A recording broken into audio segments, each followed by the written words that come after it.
Apa yang hambamu katakan keluarkan itu semua berasal daripadamu, bukanlah hikmat kebijaksanaan hambamu, tetapi itu semua karena kasih karunia yang engkau berikan untuk menjadi Tuhan beri perintah firman-Mu dan menjadi kebenaran-Mu, sehingga siapapun yang mendengar dapat memberkati, dapat dikuatkan, dapat Tuhan mengerti arti dari setiap firman-Mu. Di dalam nama Tuhan Yesus kami berdoa. Haleluya. Amin. Puji nama Tuhan. Shalom. Shalom. Kembali lagi kita dalam Dapur Roti Hidup bersama saya Natalia Simapode, dan hari ini saya rindu untuk memberitakan firman Tuhan, dan saya juga berterima kasih bagi para pendengar yang setia untuk mendengarkan channel ini.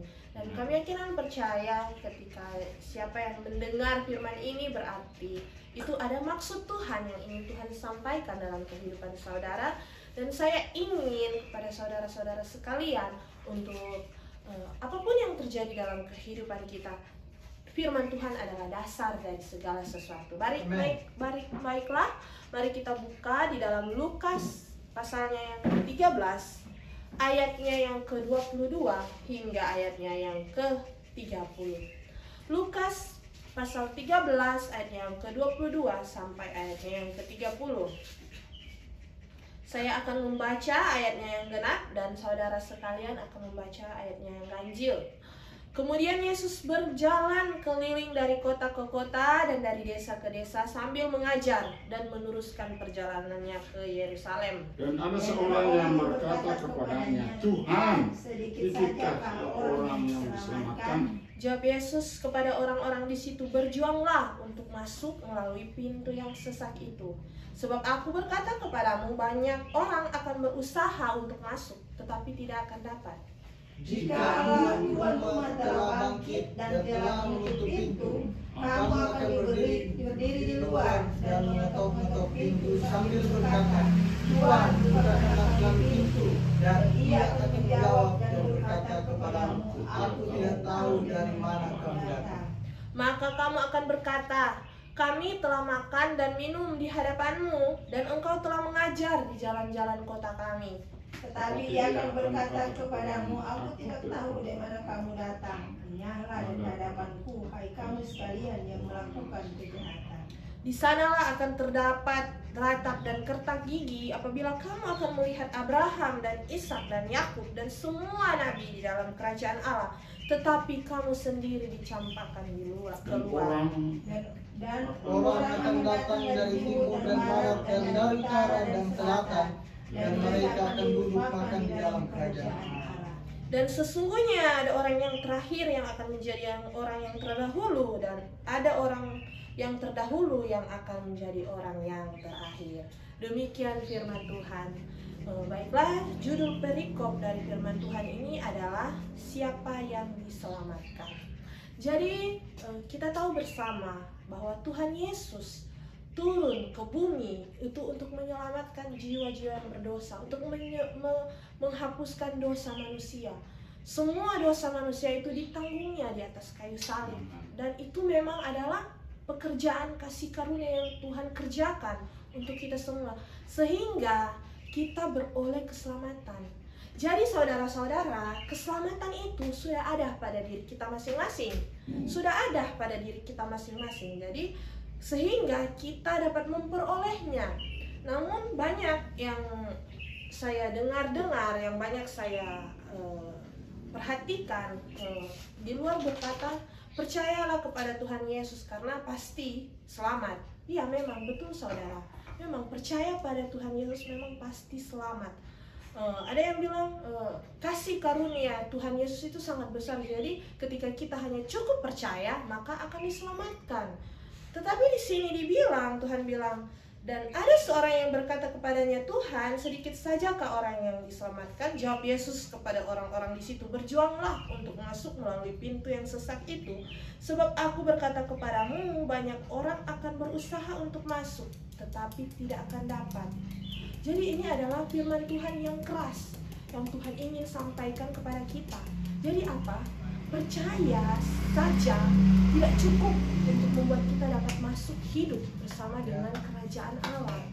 Itu tidak cukup saudara. Jadi jangan hanya semata-mata dengar firman, berkat, kita percaya Tuhan, kita mendapat berkat Tuhan, Tuhan memberkati kita, Tuhan sudah menebus dosa-dosa kita di atas kayu salib. Jadi tidak apa-apa kalau kita melakukan dosa. Itu salah besar saudara-saudara. Bukan, memang kita butuh dasar untuk percaya kepada Tuhan Yesus. Itu dasar kita untuk mendapatkan iman seorang Kristen. Tetapi kalau kita hanya percaya saja dan tidak ingin mendalami firman Tuhan itu, dan tidak ingin hidup dalam firman Tuhan itu akan menjadi, Tuhan Yesus bilang, dasar yang dibangun di atas pasir, bukan dasar yang dibangun di atas batu. Jadi sini bilang, jawab Yesus kepada orang-orang di situ, berjuanglah untuk masuk melalui pintu yang sesak itu. Jadi sebenarnya hidup di dalam Tuhan itu, Tuhan kenapa bilang pikulah salib yang pasang, karena kuku ringan. Jadi saudara-saudara, hidup bersama Tuhan memang hidup bersama Tuhan itu indah, mulia, senang, sukacita. Tetapi ada berbagai tantangan kehidupan yang dialami oleh anak-anak Tuhan, anak-anak Kristen, dan itu butuh perjuangan. Dan Tuhan tahu itu. Tuhan tahu perjuangan untuk mendapat kerajaan Allah, karena Tuhan mengalami itu. Jadi saudara-saudara, itulah yang dimaksud dengan berjuanglah untuk melewati pintu yang sesak itu. Jadi jangan sampai kita salah masuk pintu, karena banyak pengajaran-pengajaran yang mengajarkan kita terlihat benar, tetapi sebenarnya tidak. Tetapi saudara-saudara, yang ingin saya sampaikan adalah bahwa dasar dari apapun yang dikatakan itu adalah firman Tuhan. Nah, firman Tuhan itu yang harus kita mengerti sendiri, yang harus kita pahami sendiri, sehingga firman Tuhan yang ada pada kita itu adalah dasar yang kuat, yang kokoh, sehingga kita tidak tersesat. Sini Bang. Jika tuan rumah telah bangkit dan telah menutup pintu, kamu akan berdiri di luar dan mengetok-ngetok pintu sambil berkata, Tuhan, bukakanlah kami pintu. Dan ia akan menjawab dan berkata kepadamu, aku tidak tahu dari mana kamu datang. Jadi, kenapa Tuhan bilang, akulah jalan, kebenaran, dan hidup. Tuhan bilang jalan. Di sini Tuhan bilang, aku tidak tahu dari mana kamu datang. Berarti dia tidak melewati jalan yang Tuhan maksudkan. Sehingga dia boleh sampai di mana di rumah itu. Memang dia sudah sampai di rumah ini. Ini hanya perumpamaan. Dia sudah sampai, sudah mengetuk-ngetuk pintu. Tetapi jalan yang dia lalui bukan jalan yang Tuhan maksud. Tuhan bilang, aku tidak tahu dari mana kamu datang. Berarti jalan yang dia lalui untuk sampai di rumah itu bukanlah jalan yang dibuat oleh Tuhan Yesus. Bukan jalan yang dibuat oleh Tuhan Yesus. Tidak tahu dia datang dari mana, kaki-kaki dia datang, di muka rumah. Tetapi itu bukanlah jalan. Tuhan tidak mau, Tuhan tidak setuju. Tuhan bilang, tidak tahu dari mana Anda datang, dari mana kamu datang, aku tidak tahu. Bayangkan, jadi jalan saja, bayangkan untuk mencapai kerajaan Allah itu harus melewati jalan yang Tuhan Yesus pilih. Jadi Tuhan Yesus itu adalah patron, adalah penemu navigasi kehidupan kita, adalah kita yang mengikuti teladan Yesus, ikuti jejak Tuhan Yesus, jalan Tuhan Yesus. Kenapa Tuhan Yesus bilang, akulah jalan, kebenaran, dan hidup. Jadi ikuti semua teladan Tuhan Yesus. Itulah yang dimaksud dari firman ini. Dan memang banyak-banyak kalau kita melihat untuk sekarang ini, banyak-banyak tafsiran-tafsiran yang mungkin mempergoyahkan iman kita. Tetapi saudara-saudara, kalau kita hidup di dalam jalan Tuhan Yesus, kita tidak akan terpengaruh. Tidak akan terpengaruh sedikit pun, karena kita tahu jalan itu. Dan di sini Bang, maka kamu akan berkata, kami telah makan dan minum di hadapanmu, dan engkau telah mengajar di jalan-jalan kota kami. Jadi di sini dibilang, tetapi ia akan berkata kepadamu, aku tidak tahu dari mana kamu datang, enyahlah dari hadapanku, hai kamu sekalian yang melakukan kejahatan. Jadi sini bilang, kami telah makan dan minum di hadapanmu, dan engkau telah mengajar di jalan-jalan kota kami.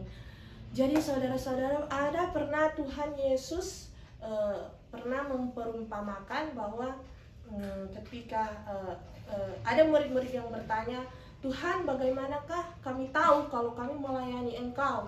Dan di situ Tuhan menjawab, ketika aku lapar, Engkau memberi makan. Ketika aku haus, Engkau memberi minum. Ketika engkau telanjang, Engkau memberi pakaian. Dan murid-murid tanya begini, Tuhan, pada saat manakah Engkau lapar? Pada saat manakah Engkau haus? Pada saat manakah Engkau telanjang? Dan Tuhan bilang, siapapun yang melakukan kepada manusia yang terhina sekalipun, engkau melakukannya kepadaku. Jadi intinya adalah bahwa manusia yang ada di antara kita itu membawa sifat-sifat Allah. Allah ada di dalam tengah-tengah kehidupan manusia itu, dimanapun manusia berada. Jadi Tuhan itu, karena Tuhan adalah 100% manusia dan 100% Allah, Tuhan adalah manusia dan Tuhan adalah Allah sendiri. Jadi Tuhan hidup di antara kita. Jadi sesama manusia ini ketika kita mau saling membantu, menolong, memberikan support, itu adalah apa? Itu adalah wujud kasih kita juga kepada Allah. Jadi di sini bilang, tetapi aku tidak di sini bilang, kami telah makan dan minum di hadapanmu dan engkau telah mengajar di jalan-jalan kota kami. Jadi artinya bahwa orang-orang yang menganggap dirinya itu melakukan kebenaran, hidup di dalam Tuhan, itu sebenarnya tidak cukup untuk menjadi sebuah keselamatan. Karena Tuhan bilang, aku tidak tahu dari mana engkau datang, enyahlah dari hadapanku, hai kamu sekalian yang melakukan kejahatan. Jadi mari kita introspeksi diri kita masing-masing, apalagi kita yang hidup di dalam Tuhan. Jangan merasa diri kita benar, jangan merasa diri kita telah melakukan kebaikan, jangan merasa diri kita telah melakukan sebuah yang difirmankan Tuhan. Karena sama seperti ada yang orang kaya itu yang berkata, Tuhan, saya sudah melakukan semua 10 hukum Taurat. Saya tidak membunuh, saya tidak mencuri, saya memberi sedekah, saya tidak berbohong, saya tidak berdusta, saya tidak ini, saya tidak itu. Tapi Tuhan bilang, juallah seluruh kekayaanmu. Tapi dia pulang dengan bersedih dan bersungut-sungut. Karena apa? Karena dia merasa dirinya benar sudah di hadapan Tuhan. Karena dia merasa dirinya sudah diselamatkan. Tetapi Tuhan bilang, ada satu hal yang kamu belum lakukan. Jadi dalam semua hal itu, ketika kita hidup dalam Tuhan, kita dapat mengerti setiap maksud Tuhan. Dan di sini bilang, di sini ketika kita tidak dapat keselamatan itu, di sana akan terdapat ratap dan kertak gigi apabila kamu akan melihat Abraham dan Ishak dan Yakub dan semua nabi di dalam kerajaan Allah, tetapi kamu sendiri dicampakkan keluar. Dan orang akan datang dari timur dan barat, dari utara dan selatan, dan mereka akan duduk makan di dalam kerajaan Allah. Dan sesungguhnya ada orang terakhir yang akan menjadi orang terdahulu, dan orang yang terdahulu yang akan menjadi orang yang terakhir. Jadi kalau kita mau melihat di sini kan dibilang di sana akan terdapat ratap dan kertak gigi. Jadi ini artinya bahwa akhir zaman yang dimana penghakiman sudah dilakukan, dan orang-orang yang tidak masuk ke dalam kerajaan Allah itu akan melihat betapa enaknya hidup bersama Abraham, Ishak dan Yakub, berkumpul bersama-sama orang-orang Tuhan. Dan di sini bilang, dan sesungguhnya ada orang yang terakhir yang akan menjadi orang yang terdahulu, dan orang yang terdahulu yang akan menjadi orang yang terakhir.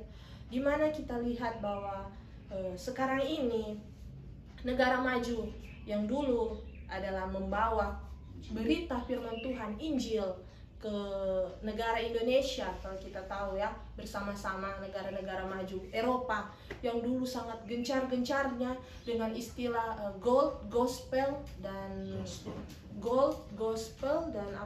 glory. Mereka kan menyebarkan Injil itu, menyebarkan ke di berbagai benua itu. Mereka tujuannya itu menyebarkan Injil ke negara-negara Eropa, menyebarkan Injil mereka semua. Tetapi lihat apa sekarang, LGBT berasal dari mereka. Baru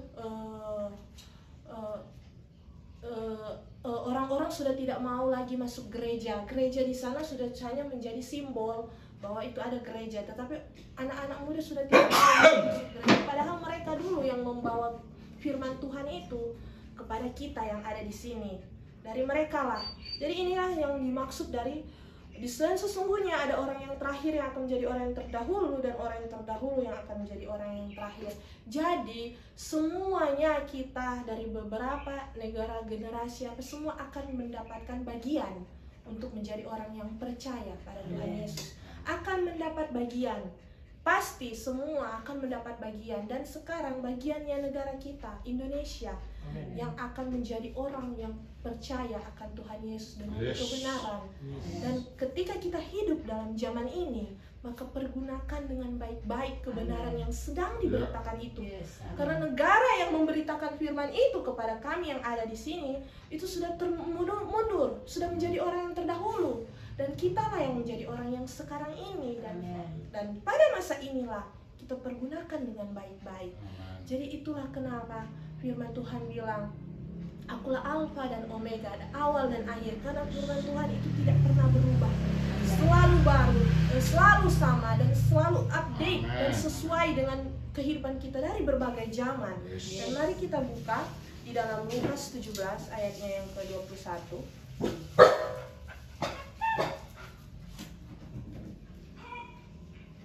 Nah, di sini dibilang gini, sama seperti yang saya jelaskan di tadi, Lukas 17 ayatnya yang ke-21, di situ dibilang, juga orang tidak dapat mengatakan, lihat ia ada di sini. Dari ayat 20 saja saya sudah jelaskan tentang kedatangan kerajaan Allah. Atas pertanyaan orang-orang Farisi apabila kerajaan Allah akan datang, Yesus menjawab katanya, kerajaan Allah datang tanpa tanda-tanda lahiriah.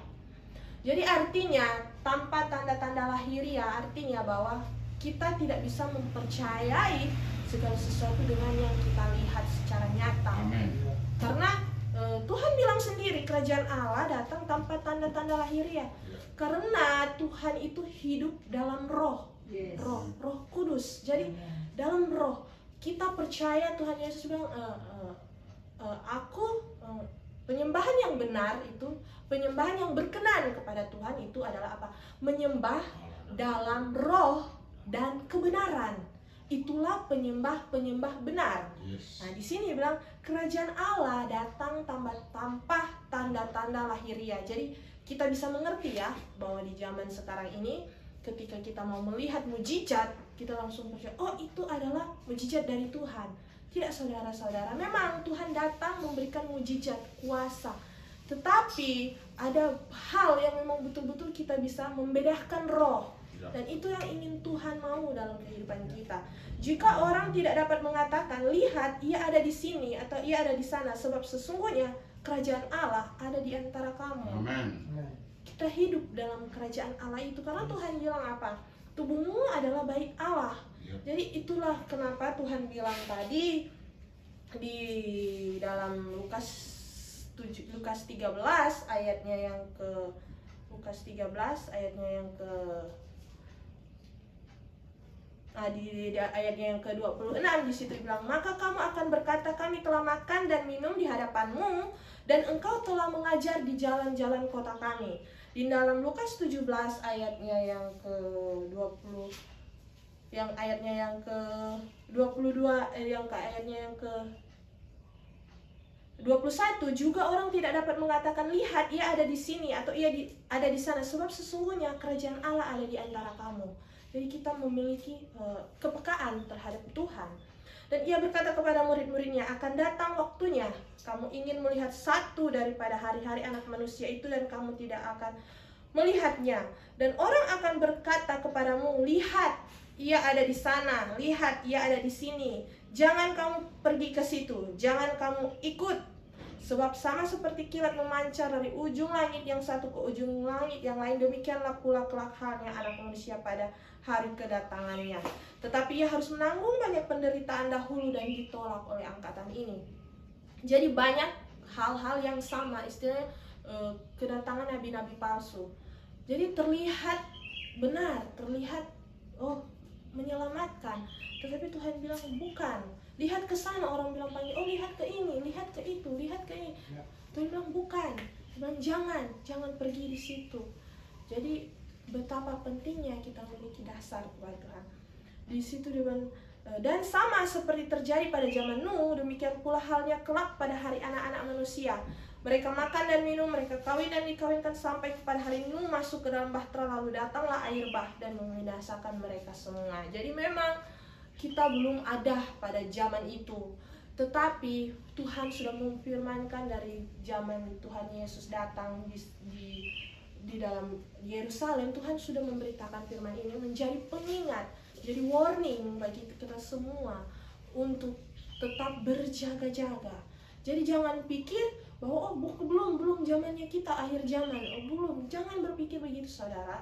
Karena Tuhan bilang, bagaimana ketika Tuhan datang seperti pencuri yang kita tidak tahu kapan, bagaimana ketika Tuhan datang dan kita sedang melakukan hal yang tidak berkenan di hadapan Tuhan.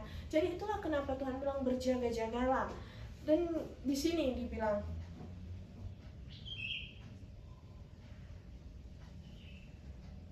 dan di situ berbicara tentang keselamatan. Dan mari kita buka bagaimana kita dapat untuk mempersiapkan diri kita dalam untuk mendapatkan keselamatan itu. Mari kita buka di dalam Lukas 18. Mari kita buka di dalam Lukas 18.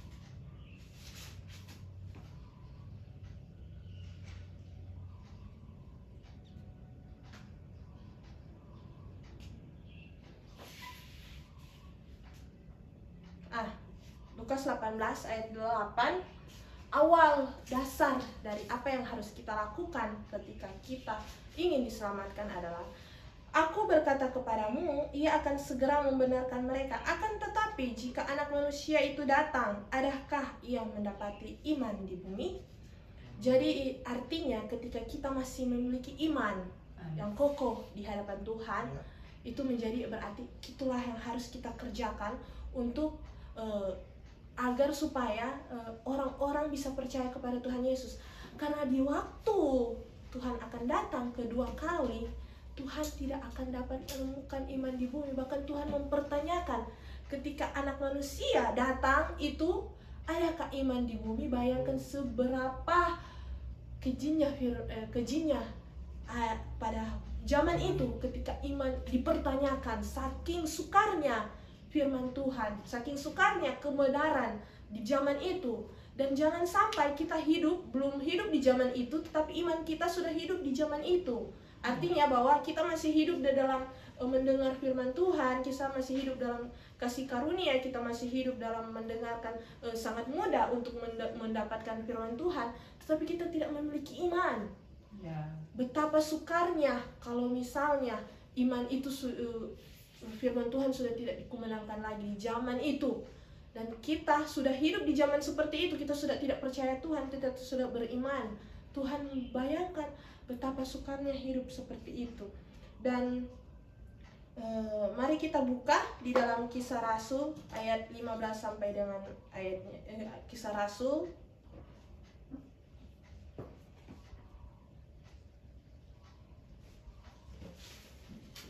Rasul ayatnya yang ke-11, pasalnya yang ke-15, ayatnya yang ke-11. Di situ dibilang, sebaliknya kita percaya bahwa oleh kasih karunia Tuhan Yesus Kristus kita akan beroleh keselamatan sama seperti mereka juga.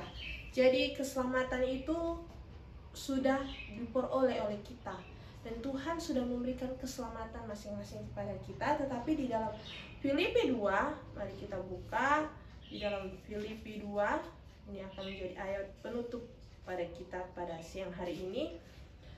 Filipi 2 ayatnya yang ke-12 sampai ayatnya yang ke-18.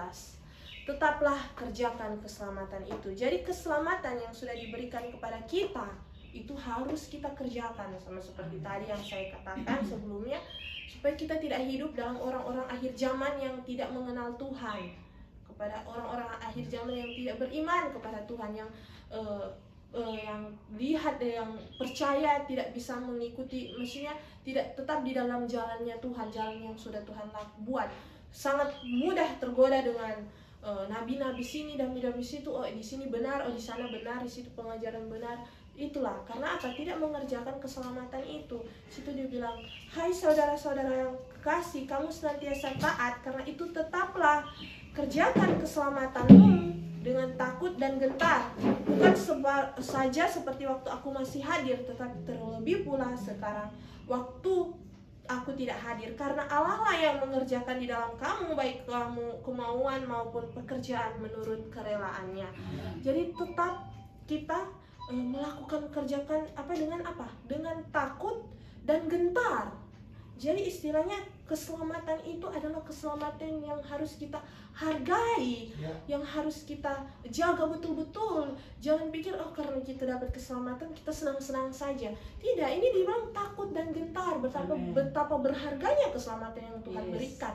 Sehingga kita harus mengerjakannya itu dengan takut dan gentar. Di sini di ayat 18, lakukanlah sesuatu dengan tidak bersungut-sungut dan berbantah-bantahan. Sama seperti yang saya ada bilang yang di ayat yang ke-12 di situ, Lukas 13 ayat 24 yang saya buka pada awal pertama, dibilang berjuanglah untuk masuk melalui pintu yang sesat itu. Sama di sini bilang lakukanlah segala sesuatu dengan tidak bersungut-sungut dan berbantah-bantahan. Jadi inilah gambaran keselamatan yang harus kita kerjakan. Jadi artinya bahwa ketika kita sudah menerima kasih karunia, ketika kita sudah tahu dosa-dosa kita diampuni, bukan kita menjadi anak-anak yang lempeng, anak-anak yang menye-menye, karena Tuhan tidak mau anak-anak yang gampang. Tuhan bilang Tuhan mau anak-anaknya itu yang perkasa. Itulah yang Tuhan mau inginkan. Jadi inilah yang menjadi firman Tuhan kita pada siang hari ini. Kiranya dapat memberkati kita semua, dan kiranya dapat saudara sekalian dapat mengerti, memahami, dan dapat menjadi pelajaran dalam kehidupan kita. Mari kita berdoa. Ya Tuhan, terima kasih banyak atas berkat dan rahmat-Mu. Berkatilah kami semua, karena kami yakin dan percaya kami sudah diberkati. Di dalam nama Tuhan Yesus kami sudah mendengar, dan kami ingin melakukannya, dan kami ingin hidup dalam keselamatan-Mu. Inilah yang menjadi Tuhan tujuan kehidupan kami, dan kami berdoa di dalam nama Tuhan Yesus. Amin. Amin.